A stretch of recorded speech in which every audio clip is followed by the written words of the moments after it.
1917 is a film directed and written by Sam Mendes and co-written with Krysty Wilson Cairns. A lot of talented people worked on this film, most notably Roger Deakins as DP, famous for being the cinematographer for the Coen brothers.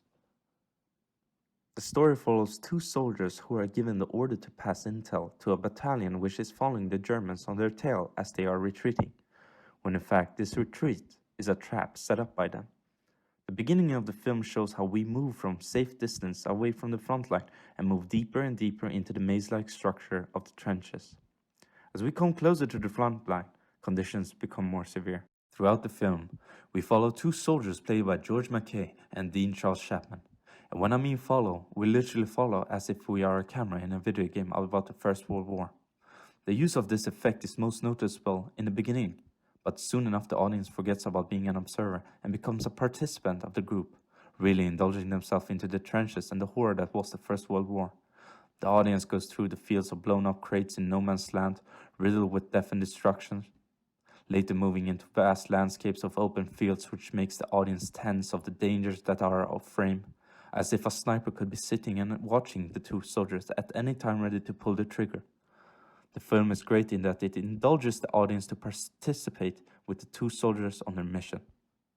As a history buff, I have seen many films about the First World War, but this one is more explicit in showing the life and conditions / cultures of the trenches. And what intrigued me the most was the portrayal of different minorities that played a role in the war.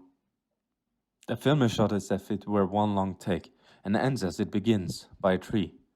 The use of the long takes, some being 7 minutes long, is a hard feat to accomplish, therefore leaving no room for mistake. Therefore the production team had to plan every single minute detail. They built a model of an eradicated city and planned out how to use flares in order to light the shot, and figure out how long those flares should last. And in my opinion, it's one of the best lighted scenes of the decade.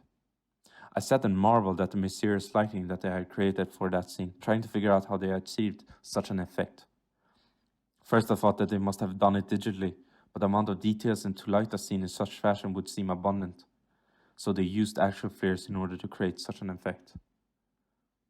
There are some scenes where it is evident that they cut in order to transition, something that Alfred Hitchcock used and experimented with in his film Rope.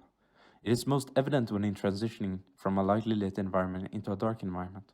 The film reminds me a lot of the works of Alejandro González Iñárritu, the most evident being Birdman, but also a hint of The Revenant.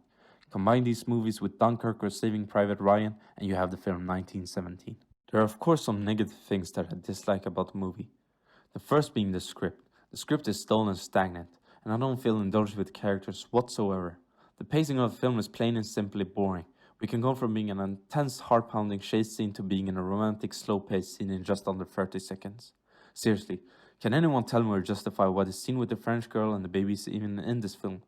It seems it is just there in order so Schofield can give the baby the milk that he previously acquired, and so that they can transition or show the pacing of time from night into morning.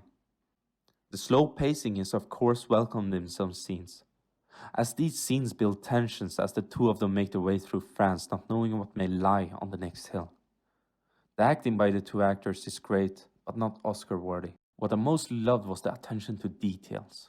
As one is bleeding out, one's face turns pale, and this is perfectly depicted in the film, and I love such details, something that Hollywood many times gets wrong. The withstanding and durability of the helmets used during the First World War, the use of mud, the atmosphere of no man's land, the scarcity of materials that the British had, as exemplified when they are told to throw the flare guns back or as close to the trenches if they were to die, the use of old signs that were used to navigate the trenches. The details really fill the atmosphere, and once again the audience feel as if they are part of this group, moving through trenches and moving through no man's land. The cinematography, the music, the hovering over massive craters, the crawling through barbed wire, the use of light in this film is amazing stuff. And the final scene that I like to call the trench run, amazing. The film in general is an overwhelming experience. I highly recommend people to watch Percy Jackson's film They Shall Not Grow Old before seeing this film. And to see this movie in IMAX with the aspect ratio 190:1, despite it not being filmed with IMAX cameras or being filmed. So is the film 1917 worth your time? Yes, especially if you're a history buff. I give it a 6 out of 10.